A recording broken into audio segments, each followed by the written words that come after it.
Hello everyone and welcome to government Adda 247। और जैसा कि आप सभी को पता है, बिहार स्टाफ सिलेक्शन कमीशन की ऑफिस अटेंडेंट की वैकेंसीज आउट हो चुकी हैं, नोटिफिकेशन आउट हो चुका है, जिसके लिए हमने सारी डिटेल्स ऑलरेडी साझा कर दी हैं आपसे एक और वीडियो में। और मैं इस पे कुछ शॉर्ट में अगर डिटेल बताना चाहूँ तो आपका ऑलरेडी नोटिफिकेशन आ चुका है। आप फॉर्म फिल करना स्टार्ट कर सकते हैं। 25 तारीख से फॉर्म फिल करना स्टार्ट हो चुका है और लास्ट डेट रहेगी आपकी 26 सितंबर, यानी उसके पहले आपको बीएसएससी का फॉर्म भर देना है। अब अगर आप पूछेंगे कि मैम एलिजिबल कौन है, तो अगर आपने 10वीं पास कर ली है तो आप एलिजिबल हो। पिछले वीडियोस में कमेंट आए थे स्टूडेंट्स के कि क्या मैम मेरा अभी 10th का पेपर हुआ है, मैं अभी 10th का पेपर दूंगा, मेरी मार्कशीट नहीं आई है, तो मैं एलिजिबल हूं या नहीं। अगर आपकी मार्कशीट आ गई है आपके पास, अगर आपने 10th का पेपर दिया है और मार्कशीट नहीं आई है और एग्जाम का डेट जा रहा है, यानी एप्लीकेशन डेट तक अगर रिजल्ट आ जाता है तो आप एलिजिबल हो, लेकिन अगर नहीं आता है तब आप एलिजिबल नहीं हो, ये याद रखो। यहाँ पे जब आप नोटिफिकेशन जाओगे तो वहां पे डेट्स भी फिक्स्ड दी गई हैं, वहां पे आप चेक भी कर सकते हो ये चीज। अब आगे बात करें कितनी वैकेंसीज आई हैं, तो 3727 या 3737 वैकेंसीज आई हैं इसमें, क्योंकि उसमें हो सकता है कुछ प्रिंटिंग मिस्टेक हो गई हो। फॉर्म फिल करना स्टार्ट हो चुका है, स्टेट लेवल का एग्जाम है और बहुत सारी अच्छी अपॉर्चुनिटीज हैं आपके लिए। 10th लेवल का एग्जाम है, यानी कि आप अच्छे से दे सकते हो। अब परेशानी ये आती है कि आखिर इस एग्जाम में आएगा क्या, क्या हमें पढ़ना चाहिए, कैसे पढ़ना चाहिए, कहाँ से पढ़ना चाहिए, और अगर हमने पढ़ भी लिया है तो आखिर हम टेस्ट कहाँ से सॉल्व करें। तो उन सारी आपकी प्रश्नों का समाधान या उत्तर लेकर आज मैं इस वीडियो में आई हूँ। अब थोड़ी सी अगर डिटेल में बात करते हैं इसी एग्जाम के बारे में, तो यहाँ पे आप देख सकते हो परीक्षा क्या बोला जा रहा है कि 40,000 क्या होंगे। इसमें स्टूडेंट्स मिनिमम फॉर्म फिल करने चाहिए, तभी ही ये एग्जाम कंडक्ट करी जाएगी। यानी आपको न्योता दिया जा रहा है कि आप क्या करो, फॉर्म फिल करो और नौकरी ले लो हाथ में। आप 40,000 लोग तो ऑफकोर्स फॉर्म भरेंगे ही, उससे ज्यादा ही फॉर्म भरेंगे, यानी कंपटीशन होगा आपके लिए, अच्छे से प्रिपेयर करके जाना है। इसमें क्या होता है, लिखित एग्जाम होता है आपका, प्री होगा, फिर रिटर्न एग्जाम होगा। प्री का अभी तक डेट आउट नहीं हुआ है, पर उसके बाद क्या होता है आपका एक लिखित एग्जाम भी होने वाला है। जब भी डेट आउट होंगे उसके लिए एक अलग से वीडियो आ जाएगा आपके लिए।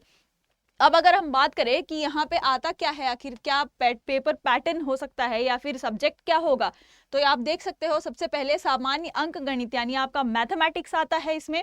सामान्य ज्ञान यानी आपका जो जीके होता है, जीएस जीके जिसे हम बोलते हैं, वो आता है। और सामान्य हिंदी आता है इस एग्जाम में। यानी इतना कठिन एग्जाम नहीं है, आप पार कर लोगे, ये आप पर भरोसा है, विश्वास है, अपने आप पर भी विश्वास रखना है।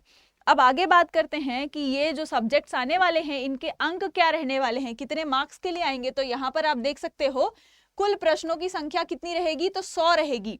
100 प्रश्न रहेंगे दोस्तों, और एक प्रश्न जो होगा, एक क्वेश्चन कितने मार्क्स का होगा, तो 4 मार्क्स का होने वाला है यहाँ पे। यानी टोटल मिला के कितने, अगर हम या बात करें 400 मार्क्स का क्या होगा आपका ये पेपर होगा। कितने घंटे दिए जाएंगे, तो यहाँ पे क्या दिया गया है, प्रति आपको क्या होगा 20 मिनट दिया जाएगा, हर सेक्शन के लिए आपको 20 मिनट मिलेगा, यानी फेयर टाइम है, फेयर मार्क्स है।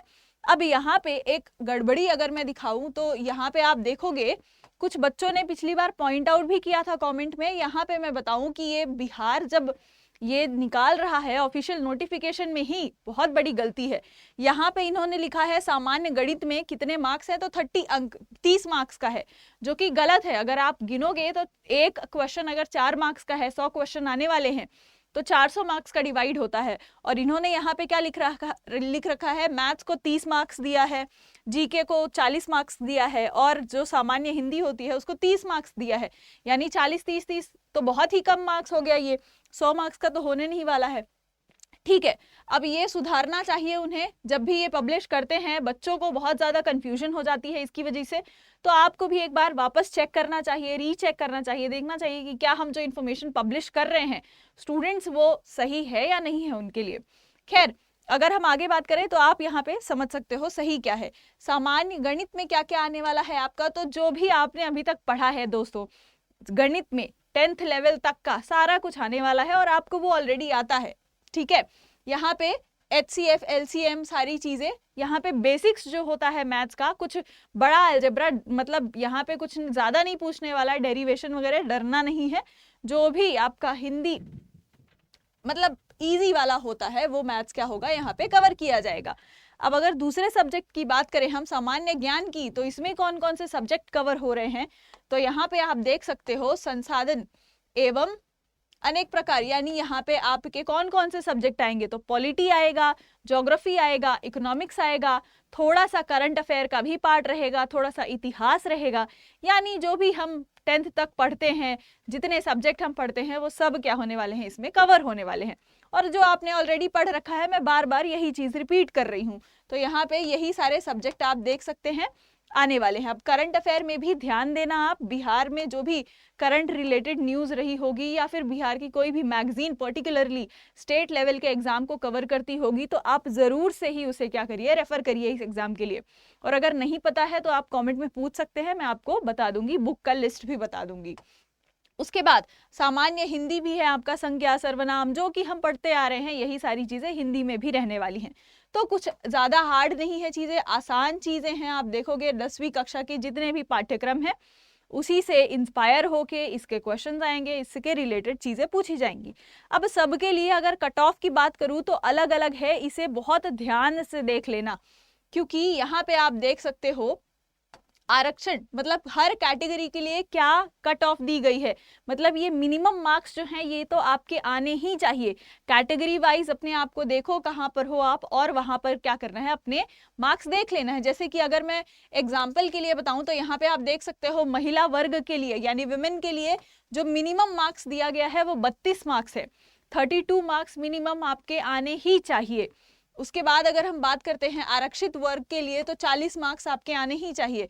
उसके बाद फिजिकली हैंडीकैप्ड या ईडब्ल्यूएस, ओबीसीज, एससी एसटी सबके लिए अलग अलग कैटेगरी है, देखकर जाना है कि आपका मिनिमम क्या मार्क्स होने वाला है इसमें।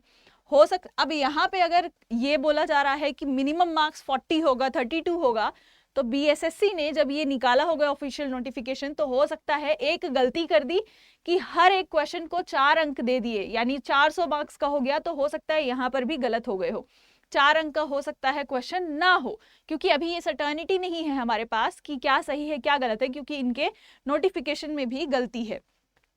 अच्छा, अब आपको इतनी तो क्लैरिटी होगी जितना मैंने आपको ये बता दिया है।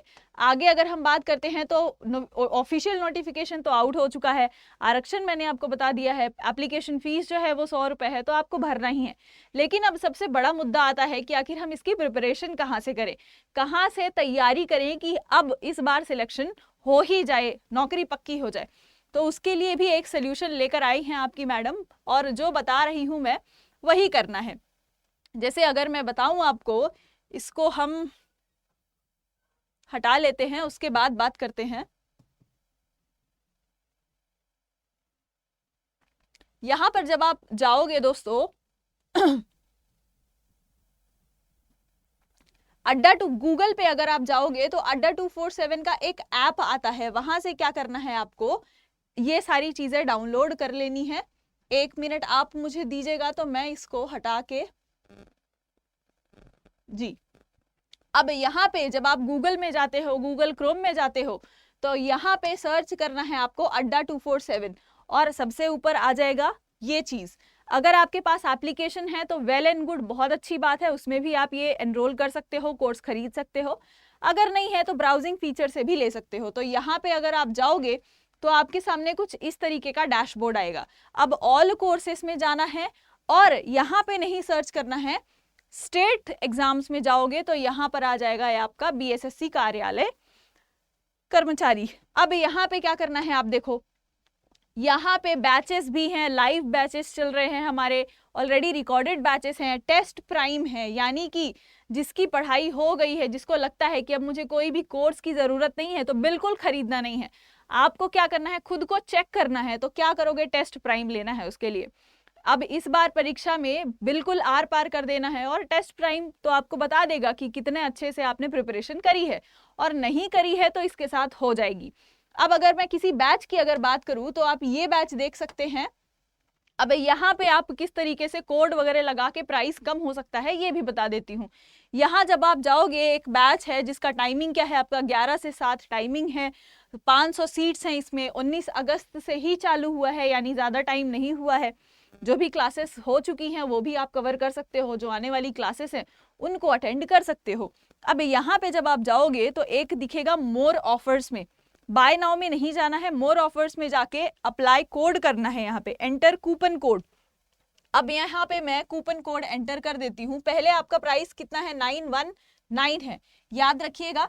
अब कूपन कोड अगर एंटर करें तो Y461 अप्लाई कर देंगे हम और आपका कुछ 839 प्राइस हो जाएगा।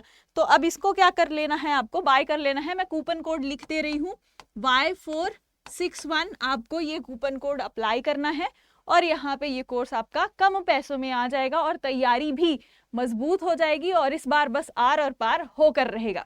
अब बीएसएससी बिहार में बहुत सारी वैकेंसीज आ रही हैं, बिहार में चुनाव है, तो आपके लिए एक सुनहरा मौका है कि आप क्या करें। बस अभी 10वीं पास की है तो आप सोच रहे होंगे कि कुछ एक कर लेते हैं काम, वैसे सैलरी भी अच्छी है तो आप कर सकते हैं इसको। आपको जो भी कमेंट्स में बताइएगा, जो भी डाउट्स आएंगे उसको हम क्लैरिफाई करने की कोशिश करेंगे। तब तक के लिए आप वीडियो को लाइक करें, शेयर करें और चैनल को सब्सक्राइब करें।